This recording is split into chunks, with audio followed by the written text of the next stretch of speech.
السلام علیکم ورحمۃ اللہ وبرکاتہ۔ نحمدہ ونصلی علی رسولہ الکریم، اما بعد۔ محترم حضرات، خواتین اسلام، بزرگوں، دوستوں، بھائیوں، اللہ کی توفیق سے آج کی تراویح میں تیسرا پارہ تلک الرسل، جس میں سورہ بقرہ کی 30 پر 4 آیتیں اور سورہ آل عمران کی 90 پر 1 آیتیں، مکمل 125 آیتوں کی تلاوت ہوئی۔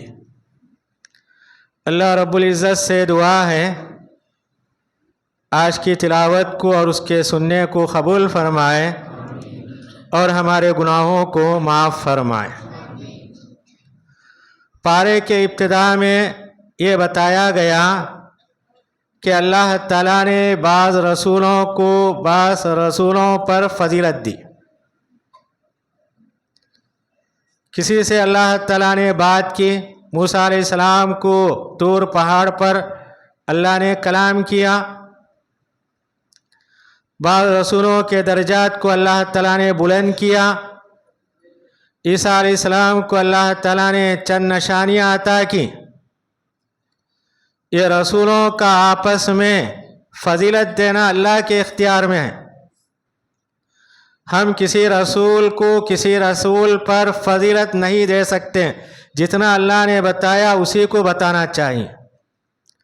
بخاری کی روایت ہے، ایک یہودی مسلمان آپس میں جھگڑا کیے۔ یہودی نے کہا، قسم ہے اس ذات کی جس نے موسیٰ علیہ السلام کو ساری دنیا میں پسند کیا۔ مسلمان کو غصہ آیا، اسے تماچا مارا۔ تو یہودی نبی کریم صلی اللہ علیہ وسلم کے پاس گیا، اس نے یہ بات بتائی تو نبی کریم صلی اللہ علیہ وسلم نے کہا، مجھے نبیوں کے درمیان فضیلت مت دو۔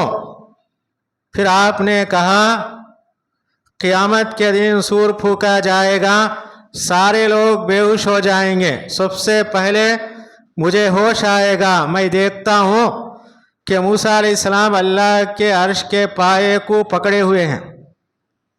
نبی کریم صلی اللہ علیہ وسلم نے کہا، مجھے معلوم نہیں سور کا اثر موسیٰ علیہ السلام پر ہوا یا نہیں، یا دنیا میں طور پہاڑ پر انہوں نے یہ کہا تھا، اللہ میں تجھے دیکھنا چاہتا ہوں۔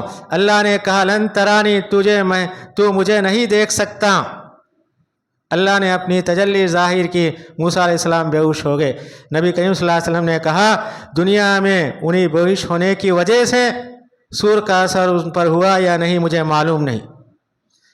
تو ہم نبیوں کے درمیان فضیلت نہیں دے سکتے، جتنا اللہ نے بتایا اسی کو ہم بیان کرنا چاہیے۔ نبیوں کو اللہ تعالیٰ نے جو فضیلت دی، معجزات کے اعتبار سے، خصوصیت کے اعتبار سے، نبوت کے اندر تمام پیغمبر برابر ہیں۔ اس کے بعد آیت الکرسی ہے، جس کے بارے میں ہم جانتے ہیں، عظیم آیت ہے۔ اس آیت کے اندر اللہ تعالیٰ نے اپنی عظمت کا ذکر کیا۔ پہلی بات اللہ نے یہ کہا، اللہ لا الہ الا ہو، اللہ کے سوا کوئی عبادت کے لائق نہیں۔ دوسری بات اللہ تعالیٰ کہتے ہیں، الحی القیوم، اللہ زندہ ہے، ساری کائنات کا نگران ہے۔ جو زندہ ہے اسی کی عبادت کرنا چاہیے، جو کائنات کی نگرانی کرتا ہے اسی کی عبادت ہونا چاہیے۔ لا تاخذہ سنۃ ولا نوم، نہ اللہ کو اونگنا آتا ہے نہ نیند آتی ہے۔ لہو ما فی السماوات وما فی الارض، آسمانوں میں زمین میں جو کچھ ہے اللہ کی ملکیت ہے، اللہ اس کا مالک ہے۔ من ذا الذی یشفع عندہ الا باذنہ، اللہ کے دربار میں کوئی کسی کی سفارش نہیں کر سکتا جب تک کہ اللہ تعالیٰ ان کو اجازت نہ دے۔ نبی کریم صلی اللہ علیہ وسلم بھی سفارش نہیں کر سکتے جب تک کہ اللہ تعالیٰ آپ کو حکم نہیں دیتے۔ شفاعت کا حق اللہ کے ہاتھ میں ہے قیامت کے دن۔ وَلَا يُحِيطُونَ بِشَيْءٍ مِّنْ عِلْمِهِ، اللہ کے علم کو کوئی گھیر نہیں سکتا۔ جتنا اللہ ہم کو علم دیا ہے وہی کیا ہے، اللہ کی نعمت ہے، اور ہم اللہ کے علم کو حاصل نہیں کر سکتے۔ پھر اللہ تعالیٰ کہتے ہیں وسیع کرسی السماوات والارض، اللہ کی کرسی کیا ہے؟ آسمان و زمین سے کشادہ ہے، اور اللہ تعالیٰ آسمان و زمین کو تھامے ہوئے ہیں، اللہ کو تھکان نہیں آتی۔ وَهُوَ الْعَلِيُّ الْعَظِيمُ، اللہ تعالیٰ بلند ہے، عظمت والے ہیں۔ یہ آیت الکرسی کی جو عظمتیں ہیں اللہ کی بیان کی گئی۔ اس کے بعد اللہ تعالیٰ نے کہا دین کے اندر کسی کو زبردستی داخل نہیں کیا جا سکتا، لا اکراہ فی الدین۔ آج کے دور میں کہتے ہیں کہ اسلام تلوار کے زور سے پھیلا، یہ سراسر غلط ہے۔ اللہ تعالیٰ کہتے ہیں دین کے اندر کسی کو زبردستی نہیں داخل کیا جائے گا۔ دین کیا ہے لوگوں کے سامنے ظاہر ہے، دین کی حقیقت کیا ہے، حق کیا ہے، باطل کیا ہے، گمراہی کیا ہے، اس کے سامنے ہے۔ جو اسلام قبول کرتا ہے، سوچ سمجھ کے اسلام قبول کرتا ہے، وہی دین میں داخل ہوتا ہے۔ اور اللہ نے کہا جو طاغوت کا انکار کیا، طاغوت سے مراد کیا ہے؟ شیطان کی عبادت۔ اللہ کے علاوہ جن چیزوں کی عبادت کی جاتی ہے وہ طاغوت ہے، شیطان کی عبادت ہے۔ جس کا ایمان اللہ پر ہو، طاغوت کا انکار کیا، وہ مضبوط سہارے کو پکڑ لیا۔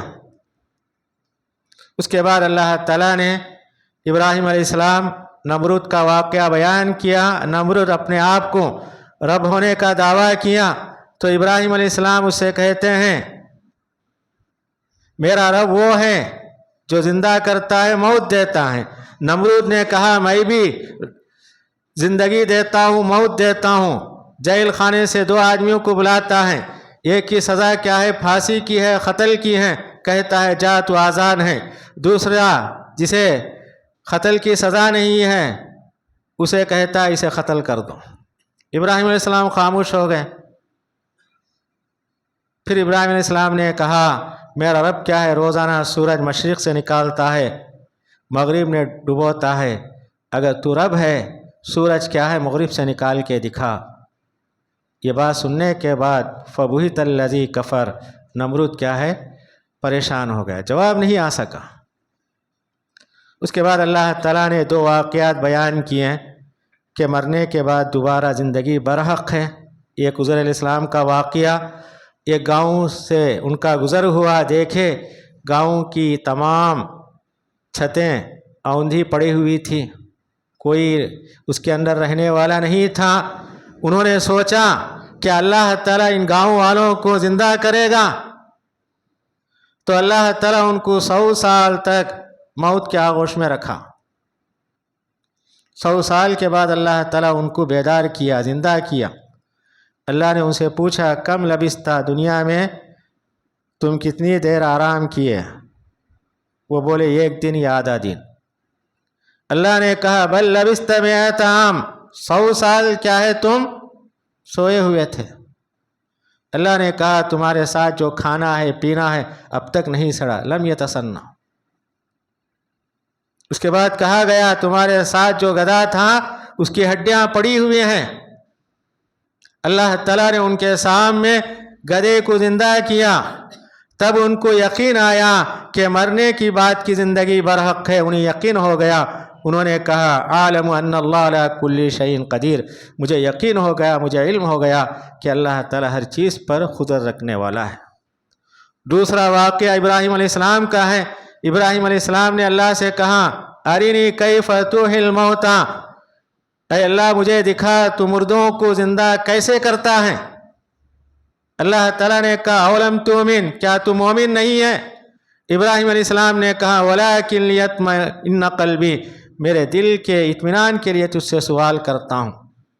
اللہ تعالیٰ نے کہا 4 پرندوں کو لے لو، ان سے مانوس ہو جاؤ، دوستی کر لو، ان 4 پرندوں کے ٹکڑے کر کے پہاڑوں کے اوپر پھینک دو، پھر پکارو تمہارے پاس دوڑ کر آئیں گے۔ ایسا ہی ہوا، پرندوں کو انہوں نے ذبح کیا، پکارے، سارے پرندے کیا ہے دوڑتے ہوئے آ گئے۔ تو ان کو یقین ہو گیا کہ مرنے کے بعد کی زندگی برحق ہے۔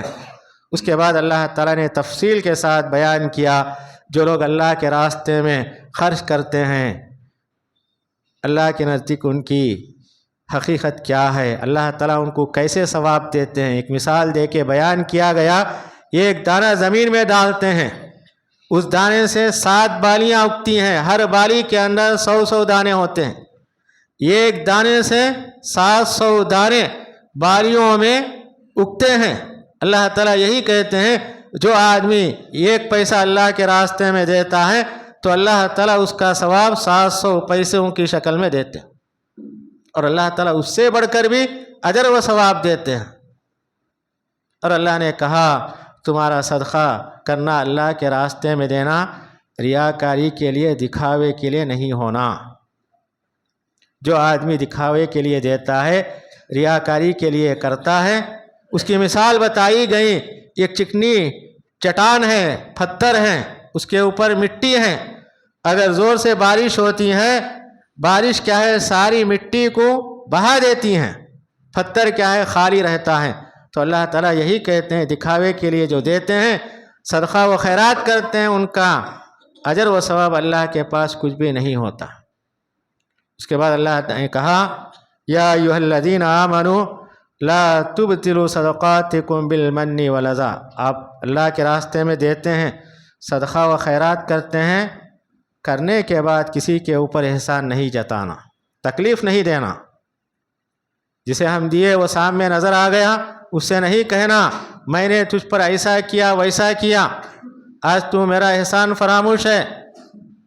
دوسری بات کیا، اسے تکلیف نہیں دینا، دینا ہے اللہ کے لیے دو، احسان جتانے کے لیے مت دو، تکلیف دینے کے لیے مت دو۔ اگر تم احسان جتاتے ہو یا تکلیف دیتے ہو، اس کا اجر و ثواب اللہ کے پاس نہیں ملے گا۔ صحیح حدیث میں ہے، نبی کریم صلی اللہ علیہ وسلم نے کہا 3 لوگوں سے اللہ تعالیٰ قیامت کے دن نہ بات کریں گے، نہ ان کی طرف دیکھیں گے، نہ ان کے گناہوں کو معاف نہیں کریں گے۔ ان میں سے ایک آدمی وہ ہے جو خیرات کر کے احسان جتاتا ہے، دوسرا وہ آدمی ہے مرد جو اپنے تہبند کپڑے ٹخنے کے نیچے پہنتا ہے، تیسرا وہ آدمی جو تجارت میں جھوٹی قسم کھا کے بیچتا ہے۔ اللہ تعالیٰ ان 3 آدمیوں کی طرف نظر کرم رحمت کی نگاہ سے نہیں دیکھیں گے، نہ ان سے بات کریں گے، نہ ان کو گناہوں سے وہ پاک و صاف کریں گے۔ پھر اللہ تعالیٰ نے بتایا سود حرام ہے، سود کھانے والے قیامت کے دن اس طرح اٹھیں گے جیسا دیوانہ چلتا ہے، دیوانے کی چال ہوتی ہے ویسی چال ہوگی۔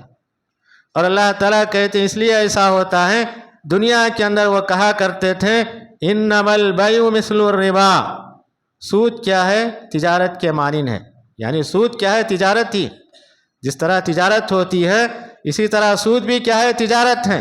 سود کسے کہتے ہیں؟ علماء نے کہا ہر وہ قرض لیتے وقت نفع کے ساتھ حاصل کریں، قرض دیتے ہیں جتنا دیتے ہیں اگر اتنا لیتے ہیں یہ سود نہیں، اگر اس سے بڑھ کے لیتے ہیں طے ہوتا ہے یہ سود ہے، اسلام کے اندر حرام ہے۔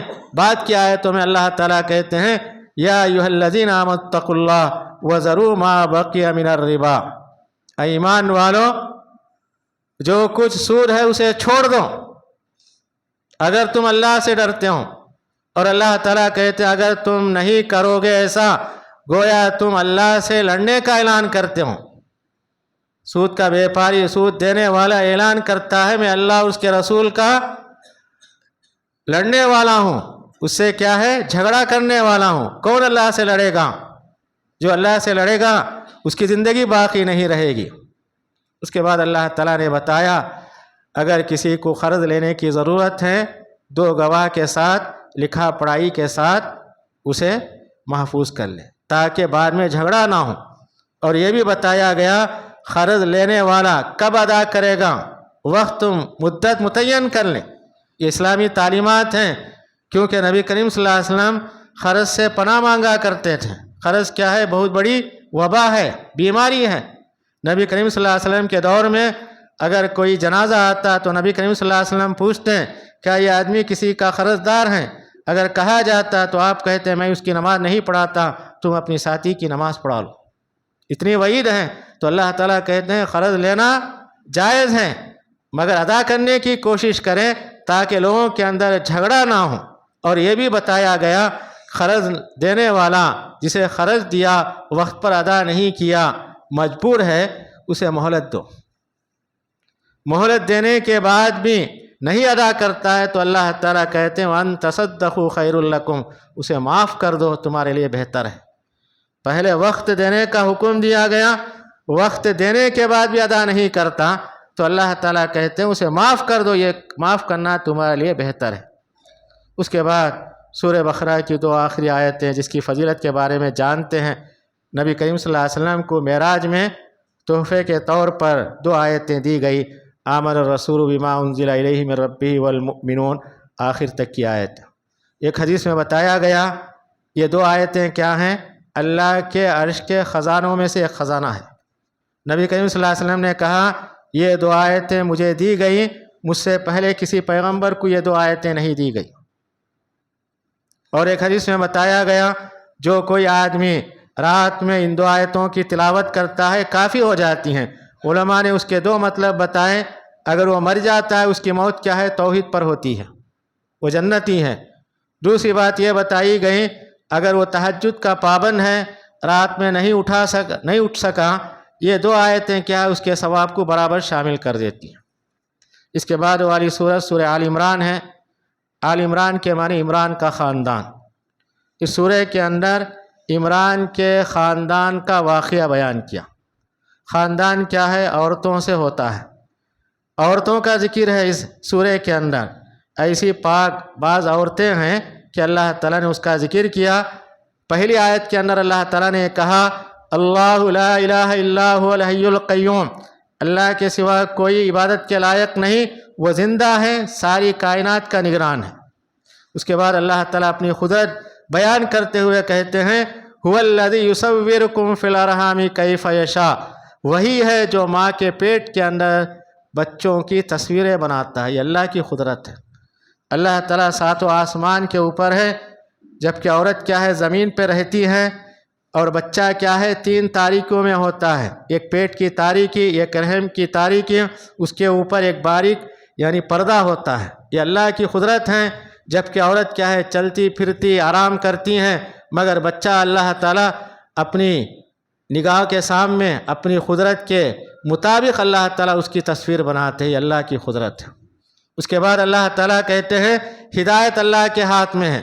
ہمیشہ یہ دعا کرنا چاہیے ربنا لا تزغ قلوبنا بعد اذ ہدیتنا وہب لنا من لدنک رحمہ انک انت الوہاب، اے ہمارے رب ہمارے دلوں کو ٹیڑھا مت کر، ہدایت کے بعد اللہ تعالیٰ ہم کو مسلمان بنایا، اس پر قائم رہنے کی دعا کرنا چاہیے۔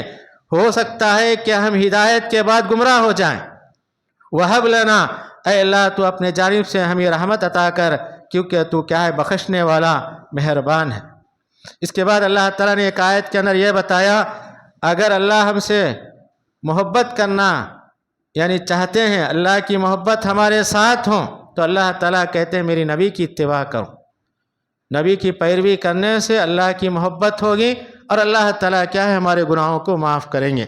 اس کے بعد اللہ تعالیٰ نے مریم علیہ السلام کی پیدائش کا ذکر کرتے ہوئے کہا ان کی والدہ حضرت حنہ نے یہ نظر مانی جو بھی بچہ ہوگا میں اپنے بچے کو اللہ کے گھر کی خدمت کے لیے لگا دوں گی۔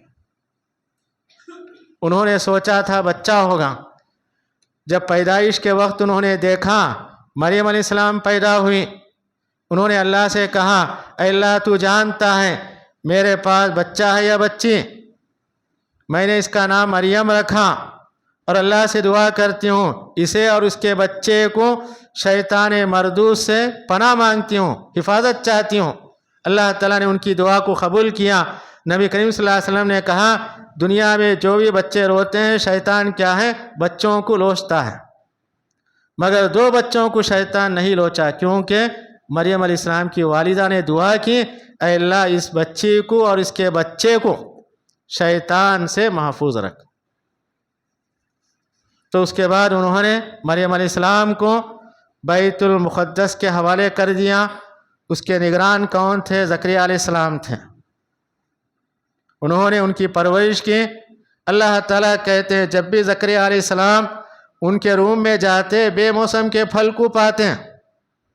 زکریا علیہ السلام نے کہا انا لکی ھذا، یہ میوے کہاں سے آتے ہیں؟ مریم علیہ السلام نے کہا ہوا من عند اللہ، وہ اللہ کے جانب سے ہے۔ ان اللہ یرزق من یشاء، اللہ تعالیٰ جسے چاہتا ہے بے حساب روزی دیتا ہے۔ اس واقعے کے اندر بہت سارے نکات علماء نے بیان کیے ہیں۔ جس کی پرورش ہوتی ہے اس کی بھی نگرانی کرنا چاہیے، پرورش کرنے والا بھی نیک ہو۔ زکریا علیہ السلام مریم علیہ السلام کے خالو تھے، اپنی سالی کی بچی کی نگرانی کرنے والے تھے، ان کے روم کا جائزہ لیتے تھے، کھانا کہاں سے آتا ہے سوال کرتے تھے۔ ہم بھی اپنے بچوں کی تربیت دینی لحاظ سے کریں۔ اس کے بعد اللہ تعالیٰ نے مریم علیہ السلام کا ذکر کرتے ہوئے کہا، ان کے پاس جبرائیل آتے ہیں، خوشخبری دیتے ہیں اللہ تعالیٰ اپنے کلمے سے تمہارے پیٹ سے بچہ نکالنے والا ہے۔ انہوں نے اعتراض کیا، بچہ کیسا ہو سکتا ہے، مجھے کسی انسان نے نہیں چھوا۔ تو جبرائیل علیہ السلام نے کہا اللہ جو چاہے کر سکتا ہے، اللہ کی مرضی ہے۔ تو اللہ تعالیٰ نے عیسیٰ علیہ السلام کی بشارت سنائی۔ اللہ تعالیٰ نے ان کے تعلق سے جبرائیل علیہ السلام کے ذریعے سے کہا ان کا نام مسیح ہوگا۔ مسیح کے معنی کیا ہے؟ اپنے ہاتھ سے بیماروں کو چھوئیں گے اور کہیں گے اللہ کے حکم سے شفا یاب ہو جا، تمام شفا یاب ہو جاتے تھے۔ جو پیدائشی اندھے ہوتے ہیں ان کے آنکھوں پر ہاتھ رکھتے کہتے اللہ کے حکم سے دیکھنے والا ہو جا، دیکھنے والے ہو جاتے تھے۔